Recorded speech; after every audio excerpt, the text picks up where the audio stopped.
খুব অল্প সময়ের জন্য হলেও প্রতিটি মানুষের জীবনে খারাপ সময় আসার দরকার আছে। কারণ খারাপ সময়গুলো না আসলে আমরা কখনো বুঝতেই পারতাম না আমাদের জীবনে কারা সত্যিকারের আপনজন। এই খারাপ সময়গুলোই আমাদের চোখে আঙুল দিয়ে মানুষ চিনতে শেখায়।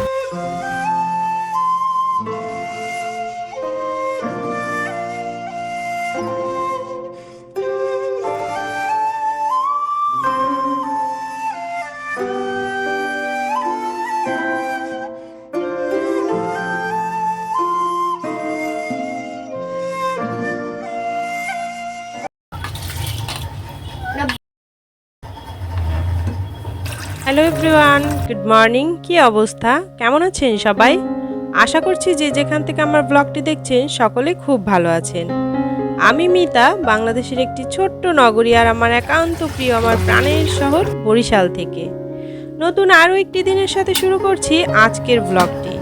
আর পুরো ব্লগটি জুড়ে থাকার অনুরোধ জানাচ্ছি। আই হোপ আপনাদের ভালো লাগবে।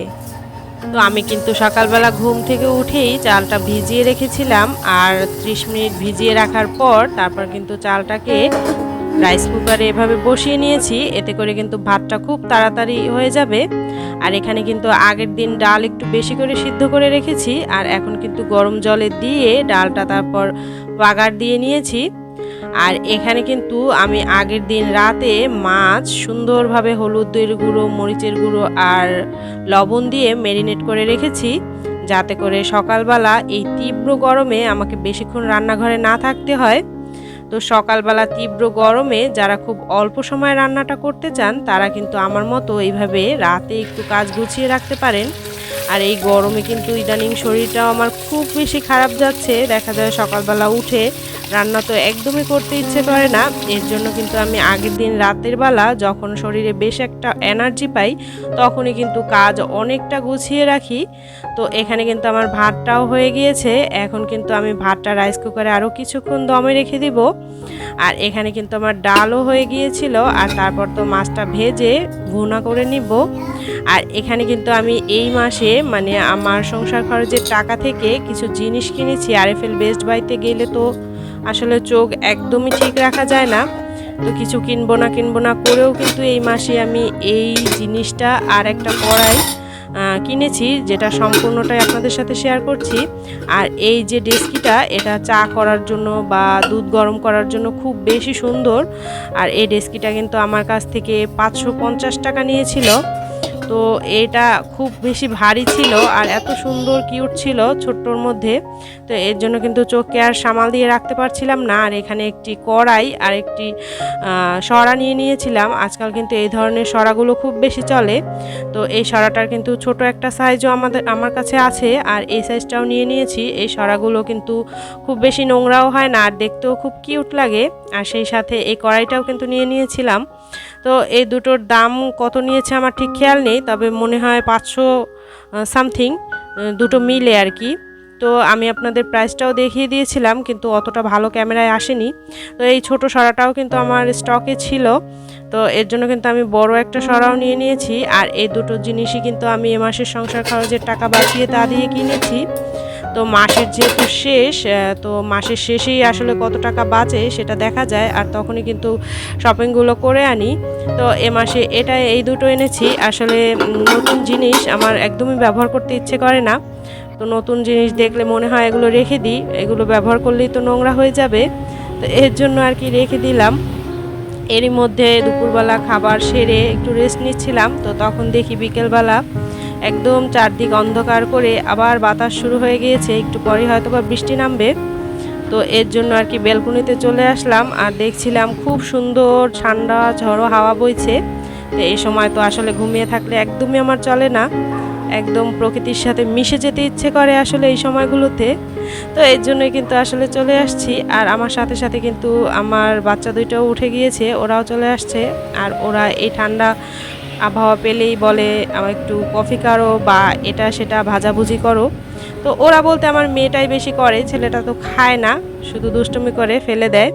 তো এর জন্য আর কি ভাবছিলাম যে কি করা যায়, আর সেই সাথে গাছগুলো একটু দেখছিলাম। তো এই যে এখানে কয়েন গাছগুলো বেশ সুন্দর লাগছিল।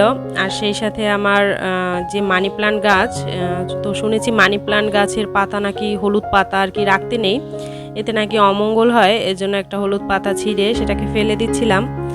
তো কি করব ভাবতে ভাবতে রান্নাঘরে চলেই গেলাম। আর এসে দেখি এই যে আমার মেয়েটার পরীক্ষা চলছে, সেও কিন্তু একদম বৃষ্টির কাছাকাছি আসার জন্য, প্রকৃতির কাছাকাছি আসার জন্য এই জানালার কাছে বসে গিয়েছে পড়তে।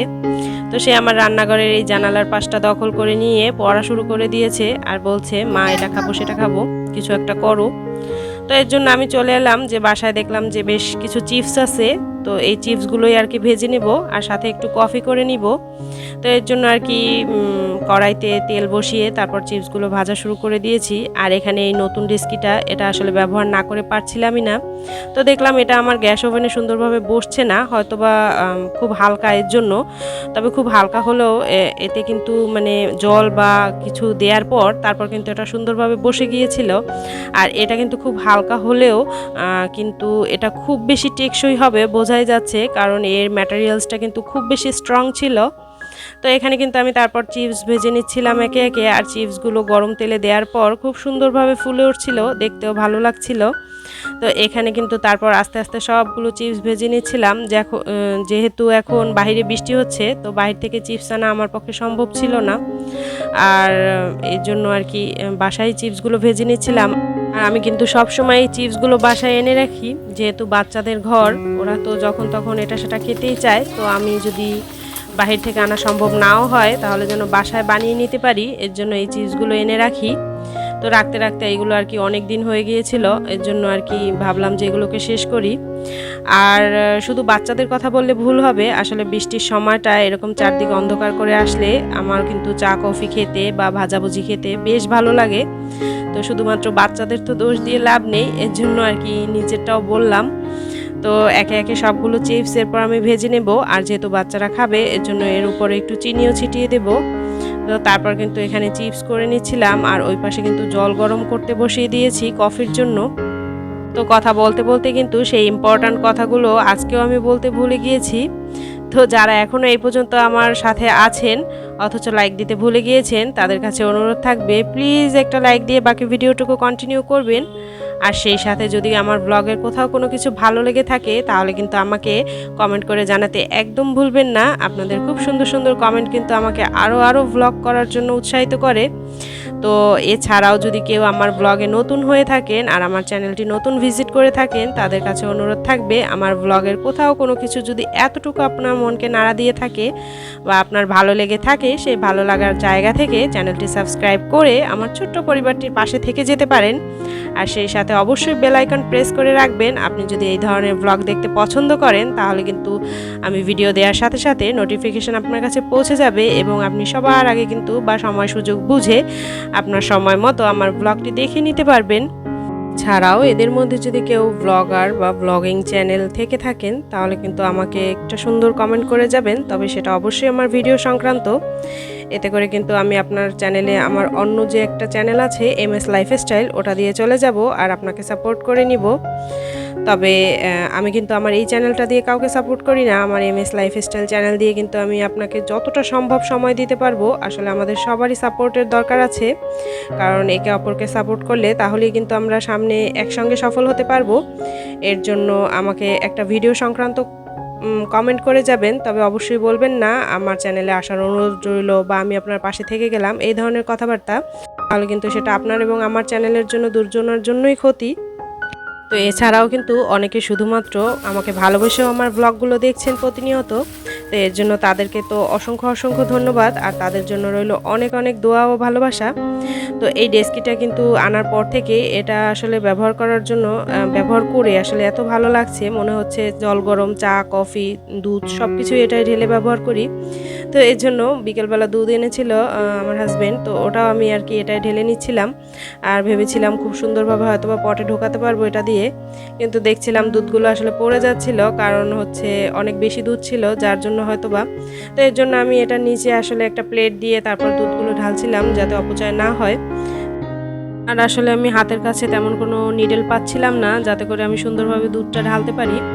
তো যাই হোক, তারপর আমি এখানে হাফ লিটারের একটা পটে কোনোভাবে দুধটা ঢেলে নিচ্ছিলাম। আর নিচে তো প্লেট দিয়েই নিয়েছি, বেশি একটা সাবধানতা অবলম্বন করিনি, যতটুকু পড়ার পড়ুক, তারপর তো ওটা নিয়েই নিতে পারবো। তো এখানে হাফ লিটার দুধ আর কি আমি পটে ঢেলে এটাকে ডিপ ফ্রিজে রেখে দেবো। আর সেই সাথে আজকের ব্লগটি এখানেই শেষ করছি। দেখা হচ্ছে নেক্সট কোনো ব্লগে। টাটা।